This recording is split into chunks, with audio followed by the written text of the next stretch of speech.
Hello friends, आप लोग कैसे हैं? अच्छे होंगे। शशि एजुकेशन में आपका स्वागत करती हूँ।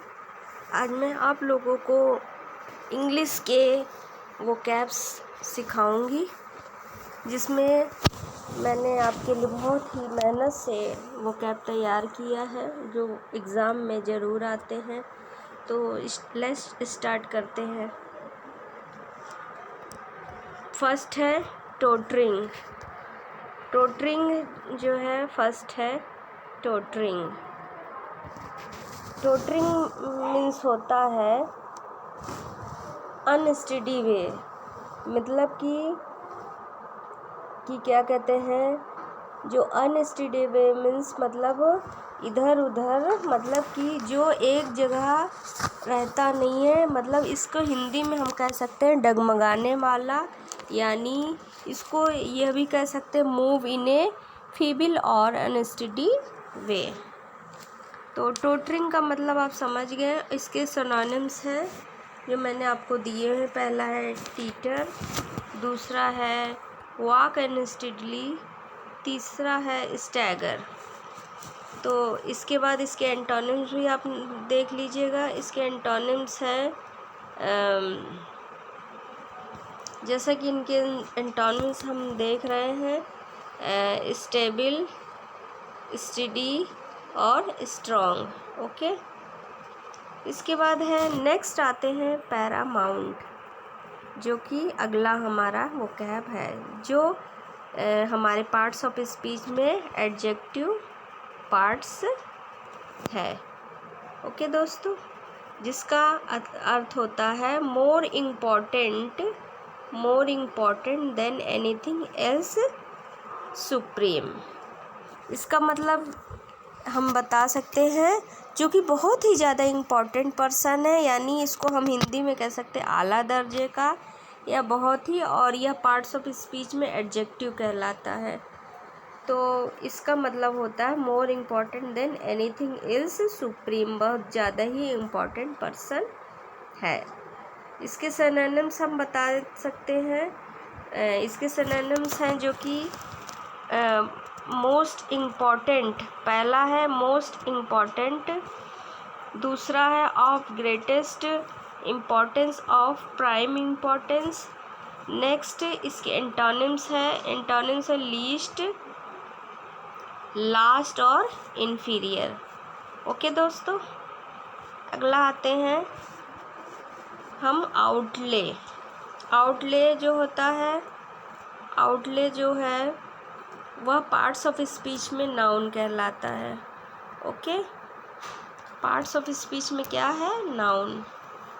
तो इसका मतलब ये होता है, आउटले का मतलब होता है कि जो कि बहुत ही सीमित मात्रा में पैसे खर्च करता है। हिंदी में इसको परिव्यय कहते हैं, मतलब बहुत ही सीमित मात्रा में पैसा खर्च करना, इसी को आउटलेट कहा जाता है। इसके सिनोनिम्स निम्नलिखित हैं। पहला है एक्सपेंडिचर, दूसरा एक्सपेंसेस और तीसरा स्पेंडिंग, मतलब तीनों का ही अर्थ है खर्च करना।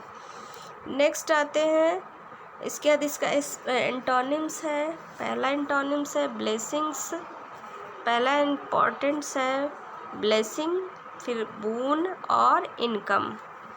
ओके दोस्तों, तो इसका हमने सिनोनिम्स पढ़ा, एक्सपेंडर, एक्सपेंसेस, स्पेंडिंग, और एंटोनिम्स हैं ब्लेसिंग, बून और इनकम। नेक्स्ट आते हैं हम चौथे नंबर पे, जो कि है पेरिलस, जिसको पार्ट्स ऑफ स्पीच में एडजेक्टिव थे। एडजेक्टिव आप लोग जानते ही होंगे। एडजेक्टिव जो होता है वह नाउन या प्रोनाउन की विशेषता, उसकी क्वालिफाई करता है। क्या करता है, नाउन और प्रोनाउन को। तो इस पेरिलस का मतलब होता है फुल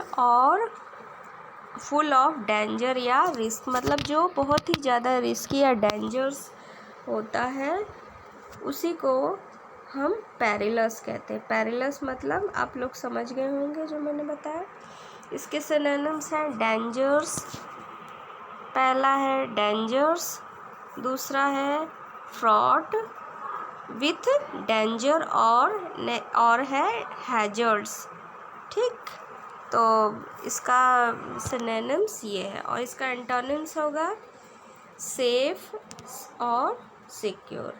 ओके, तो अब मैं इसको आपको एक बार दोबारा से लर्न करा देती हूँ। पहला है वो कैब हमने बताया आपको टोटरिंग। टोटरिंग मतलब होता है अनस्टेडी वे, मतलब जो एक जगह स्थिर ना हो, मतलब कि और ये टोटरिंग जो होता है हमारे पार्ट्स ऑफ स्पीच में क्या रहता है, पार्ट्स ऑफ स्पीच में हमारे वर्ब का काम करता है। जैसे कि हम इसका यूज ये बता सकते हैं कि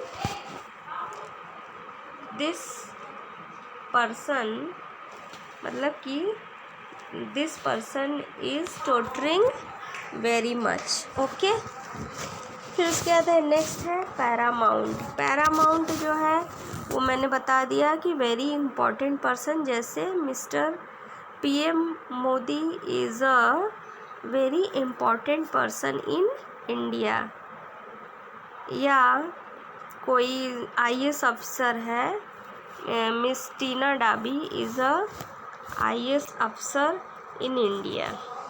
नेक्स्ट है आउटले। आउटले मीन्स होता है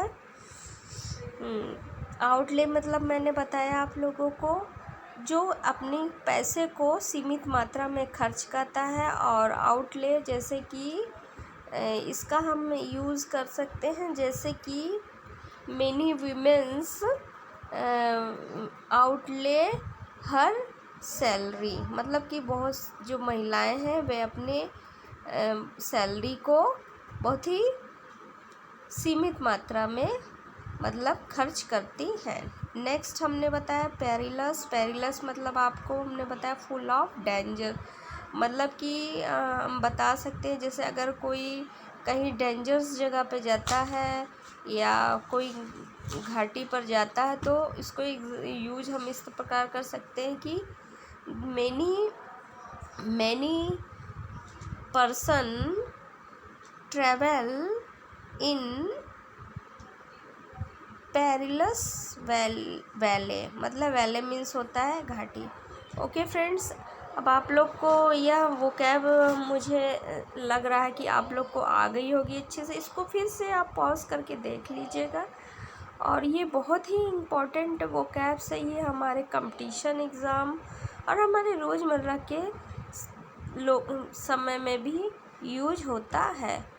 तो मुझे ये लगता है कि आप लोग को बहुत अच्छे से यह वो कैब समझ में आ गई होगी। अगर दोस्तों आपको मेरी यह वो कैब्स जो मैंने आप लोग को पढ़ाया है वो अगर आपको समझ में आ गया तो प्लीज़ मुझे लाइक और सब्सक्राइब ज़रूर करिएगा। और इसी के साथ मैं आप लोग को बेस्ट विशेष करती हूँ कि आप लोग अच्छे से पढ़ाई कर रहे होंगे। और शशि एजुकेशन में एक और वीडियो के साथ मैं फिर से आऊँगी। Okay, thank you.